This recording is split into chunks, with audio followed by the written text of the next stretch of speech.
YouTube. Kazi here with barking dogs. So I recently ran Roosevelt.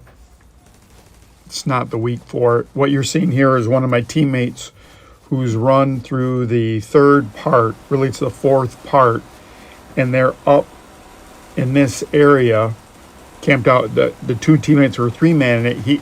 We've all died. I didn't realize he was coming up here. So I stayed on the other side and got smoked. But this is a place I've never played for. I've played from the left before. And I never played from here before, though. And this is a unique spot. So I wanted to show that to you. I was pretty excited about seeing this. I didn't know how to get there, or, I just even think of getting there. You get there as the helicopters are coming down. You could run through as you clear stuff out. Maybe if you had a decoy. If he had the right skills, if he had another person up there, he probably could defend this pretty easy. He has a build that's pretty stout. I didn't check it out, but it looks like he has some, maybe not, some. I have a build that can do that. So I'm going to play again. I've told you about playing over from this area. In the first part, you should have definitely someone over here. You should have a turret over here. This is my max DPS build, I think, or no, that's a Vile Jammer build. I'm Vile Jammering this part. We have wiped several times doing this, and he kind of said something in chat to me about that last thing, and I don't know if I took the right way. He might not be a native English speaker, but I was like, I'm going to show you this. But the thing is, if you're here, we're three-manning it, and I can stop people from coming over here and then breaking our flank, and that's really what you have to do. So number one, in almost all these legendaries, you're going to benefit from having a turret. It doesn't matter if you have a hive skill. I'm really going to say this. I'm almost going to make a video of all the times where someone has a revive hive in the legendary and they just revive to get smoked, seconds later.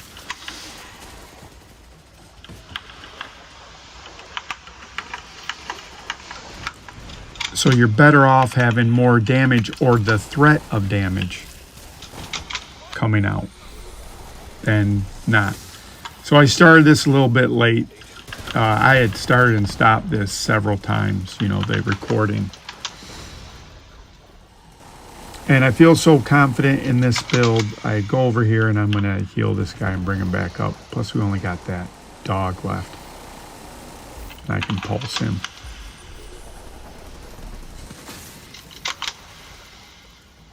So I'm not going to go through all this linear gameplay.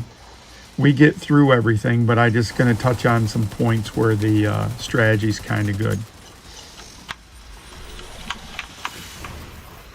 I checked out the leader's build. He has an Empress build, the 3-piece Empress. That's like your max DPS build for skill if you don't have an exotic or you don't do anything. I didn't check out his backpack, but I used to run a build like that.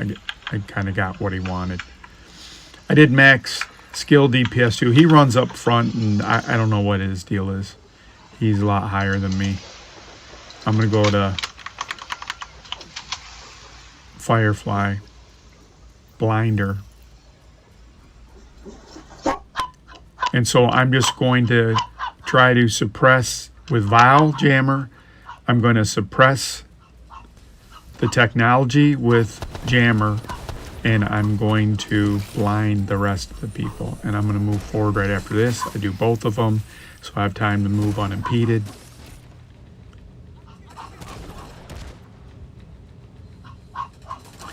So there's 4 things. That's that first area is the first thing you should consider when doing your legendary. You got to have a stout enough build that you're staying in cover a lot, but you're doing your tech stuff there. You don't need to use capacitor. You're going to stay in cover a lot. You might use Resolute or whatever that rifle is that does or test subject that gives you more damage, but you're staying in cover for the most part. You're in a legendary. You're just holding the flank. That's what your job is. Okay, so we're going to move to the next part. So I have blinder. We've moved to the next part. Those snipers are a pain in the ass. If you can get up here without getting sniped, see, I can mark them pretty easy.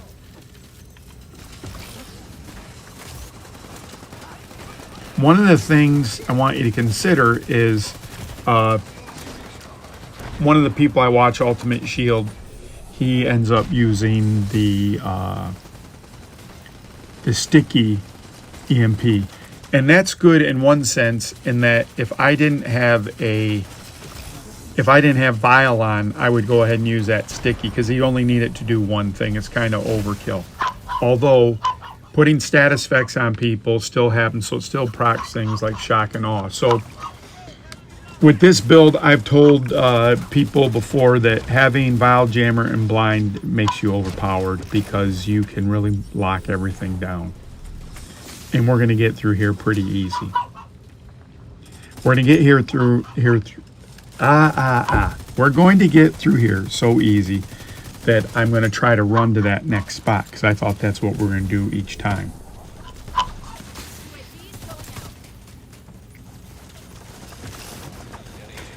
And one of the advantages of Blind, look, I blind that guy right there. He had Vial on him, so he's going to die. But Blind still works. It doesn't proc another instance of Vial, but Blind still works.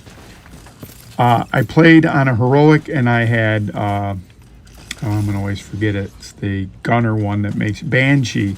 Banshee and Blind, you can just go through everything. It's ridiculous. If there were no Black Tusk here, I'd run Banshee and Blinder, and you would just lock everything down and mow through this stuff.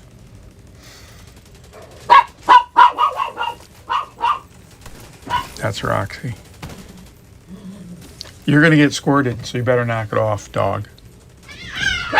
And that's Pink fighting one of the dogs. Hey!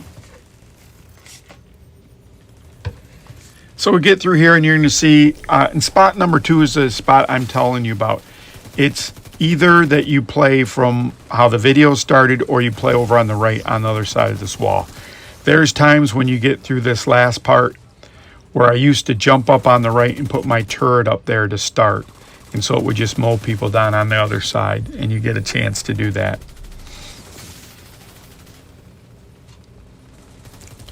We're 3-manning it. I don't know if it's better or worse 3-manning. So you're going to watch me run, and I go up forward.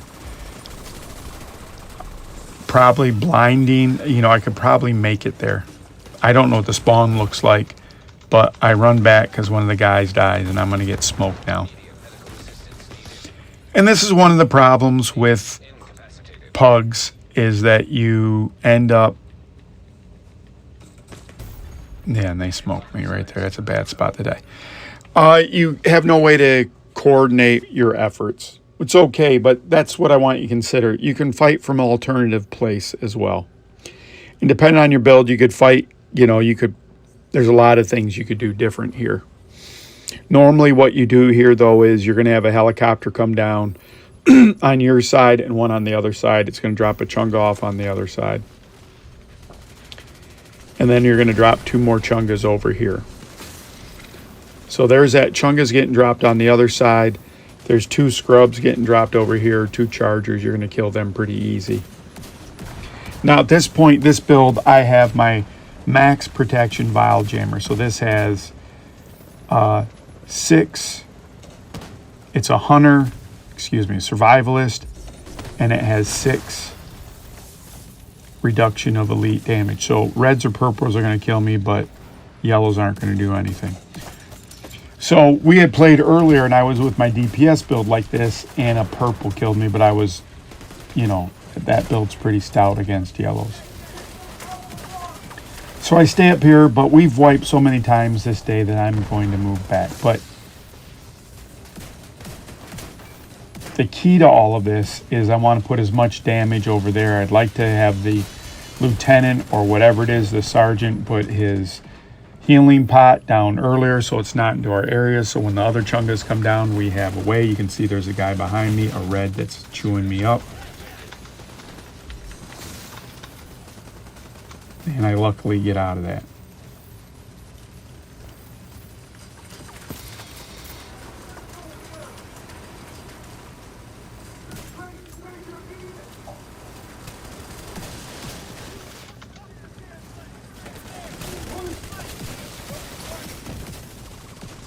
And now here comes the next chunga. So we're going to have 3 chungas out. That guy dies. But you see, this build on a legendary, it's a little bit more about survivability than DPS. DPS works as well, but you got to have everyone with DPS. We have 3 people, so I don't know if it scales down a little bit. I don't know what the scaling does. You can see I have Unbreakable. That kicks off.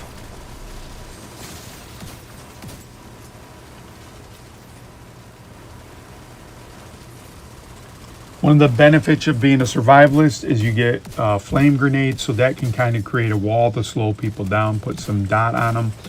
Also, survivalists, you put extra 10% damage when you apply a status effect on someone. So that's happening all the time to everyone. This is a very powerful build in that you have a lot of survivability. For legendary, it's great, but for a regular mission, heroic or lower, it doesn't have enough DPS. Unless you face yellows. You don't get more DPS, you just get more survivability. So, there's 2 things, right? The first one is you're going to play over on that left side. Here you're going to try to go through there. And on the off weeks where this isn't the one where you get an exotic from it, it makes sense. If you have a clan or a group, you should try to see where you can go and fight the things from different areas. Sometimes it's faster, but you have to be coordinated to do it. Why don't I always do it? I don't want to get on a mic and explain to everyone. And now on 3, go. Did you say 1, 2, 3 and go, or 1, 2, 3, then go? Right? There's all those problems. So you kind of fight the meta way. The meta way is not the best way. It's just the most popular way. The meta builds aren't the best builds. They're the most popular builds, I would say. Sometimes they might be the best build. But everyone's going to tweak a little bit. You're not going to have always... Listen, I want that stupid pistol that blows people's heads off. But you get from either a raid or now I guess it's going to drop in the dark zone. But I'm never going to get it because I don't raid and I don't go in the dark zone. So... whatever guy has that build, of course you have a build that when their head explodes, it kills everyone around them. That's OP. And of course, if you jam a spawn point, it's going to, take care of the spawn point. I don't have that weapon, so who cares about the build then? All right, we're on to the next.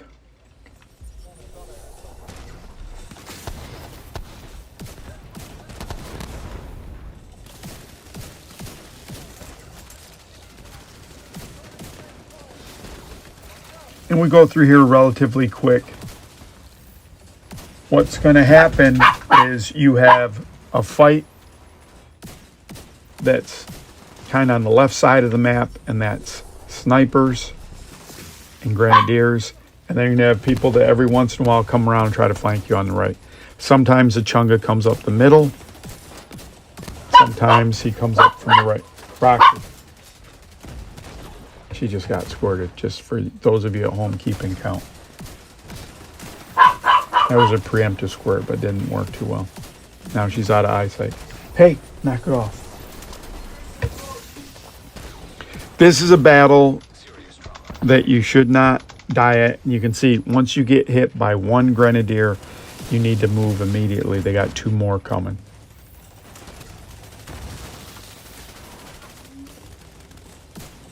So also being survivalist, when you use a kit, it also heals everyone. So that's another thing that you can do.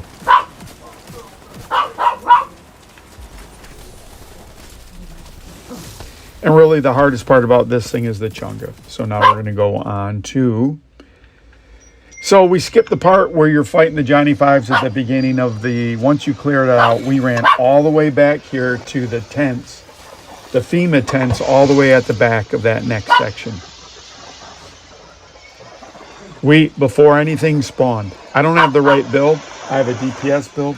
If I would have had my Vile Jammer build, this is the right place to be Vile Jammer. Because Roxy, because you're hidden in we got 3 turrets out there. They can't get in here, and I could be pulsing them to Kingdom Come. So this is number 3 spot. Number 1 and number 3. Number 1, you are on the left side in the first part. You should go there. Number 2, you should try going to a different spot. I don't know if it's any better, but it gives you some variety. But this is for sure.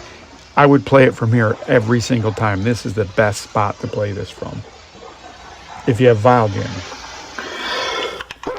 What if you don't have vial jammer? It's okay, but then you need turrets. Again, the people that don't play with turrets sometimes, maybe if you're a DPS guy, then you got to hope they come in and you got to be able to withstand getting hive to death. Because there's going to be like 3 of those chungas.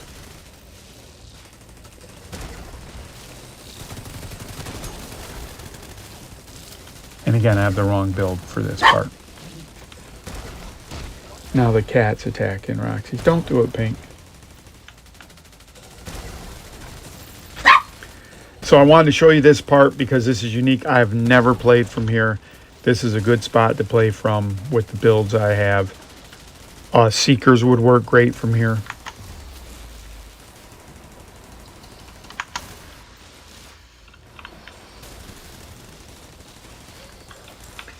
I think you can hear my keys. One of the things I've noticed is I have a headset that I use and it picks up all my keystrokes and the music I'm playing in the Xbox, which I don't want it to do, so I have to be careful of that. I was playing some music and then on one of the videos it was sped up 3 times so you couldn't really hear it and I put it really low, but on the other stuff, I apologize for the dogs. They're going crazy. Roxy.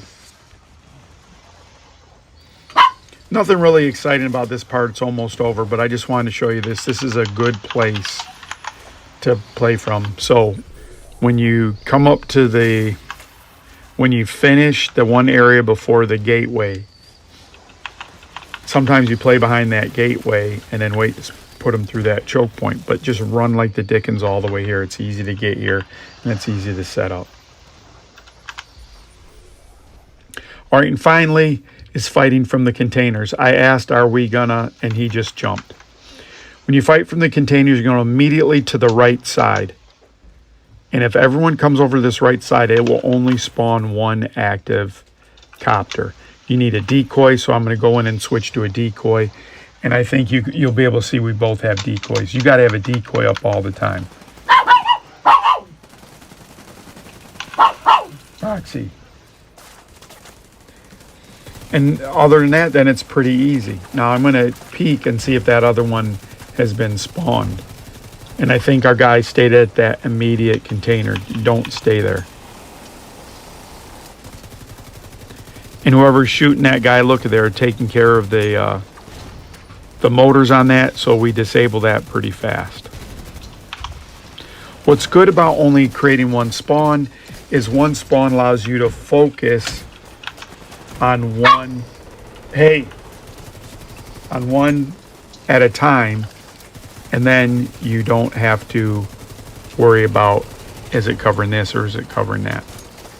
The other thing, when you come over to the side, you don't really want to engage the NPCs, you just want to engage the helicopters, and NPCs kind of stay out of the fight. We've kind of borked that, but it still works. I catch a bullet because that's my tradition,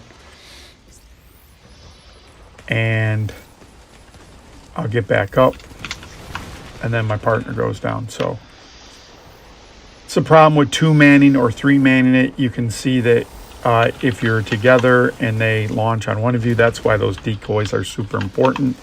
But the more decoys you have, the less firepower you have. What firepower would I have? This is a case where a sticky EMP would be perfect, because then you're not aggroing everyone. There have been times that we've done a clear and I've run out to the boat and I've been with Vial Jammer and I just Vial Jammer the whole time. It kills all the mobs, NPCs on the outside, and it kills all the helicopters. So we got one of the helicopters down, and we're going to get the other helicopter. So this is called fighting from the containers, or at least that's what I'm going to call it. So that's another thing you can do. And then after you beat, there's 2 more things that are going to happen. It's really 3, but you're only going to see 2.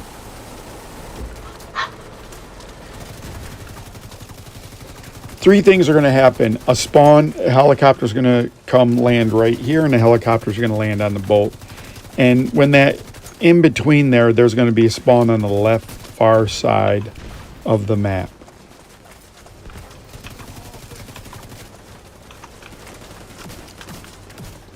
If you're playing it right, you won't even notice. This is a good group because you can see they took that. Copter can't even move, so it's sitting target, so it's pretty easy to put down. 3-man in this again. And there's going to be an extra bonus footage for you, so get ready for those of you that stay to the bitter end. You're going to get rewarded. All right, so that's the main thing. You got the copters down. You play from the left side on the first map.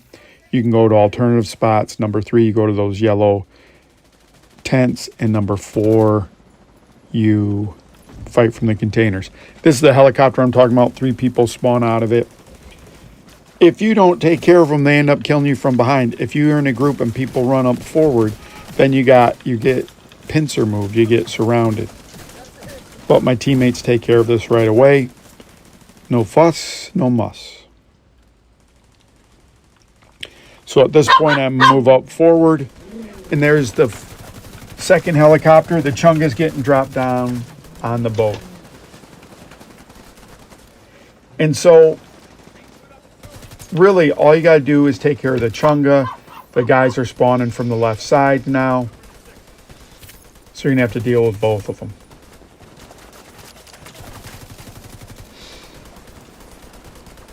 I am going to probably switch. I think at this point I've switched to heals. Because now you don't want to die. Because this part's easy. Alright. Bonus footage coming. So I'm just minding my business.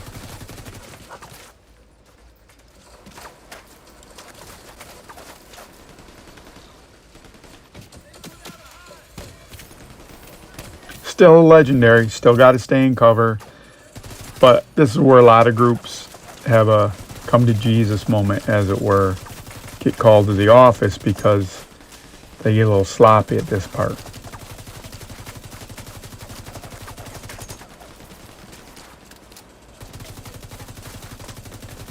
That's a Christmas miracle that I'm hitting that guy even.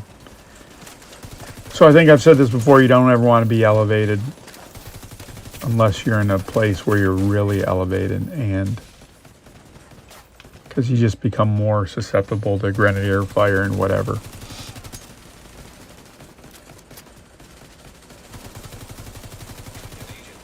And he gets smoked. But he has a hive, so I'm gonna... Alright, so number 1, he has a hive. I throw out some healing. And the Chunga's coming. And when you're... And then he goes down. And then my buddy goes down. So I stop rezzing this guy because there's 2 people coming.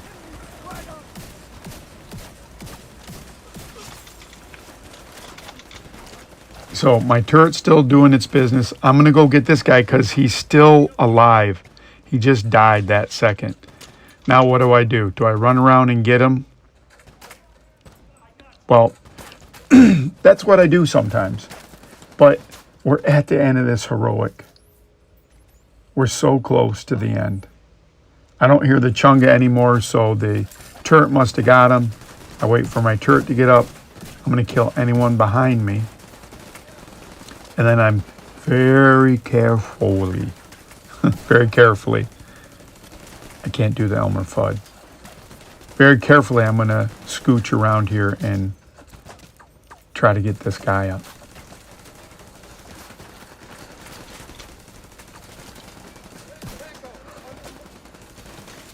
So thanks everyone for commenting, subscribing, liking. Hope you enjoyed this footage. There are 4 different places that you can fight from. Hopefully you fight from. Number 1 on the left. Number 2, you can go up through on like the 3rd or 4th part. Number 3, you run to the yellow after you get through the gates. Number 4, you fight here from the containers. Now I'm going to go get this guy. It'll be easy to get him up.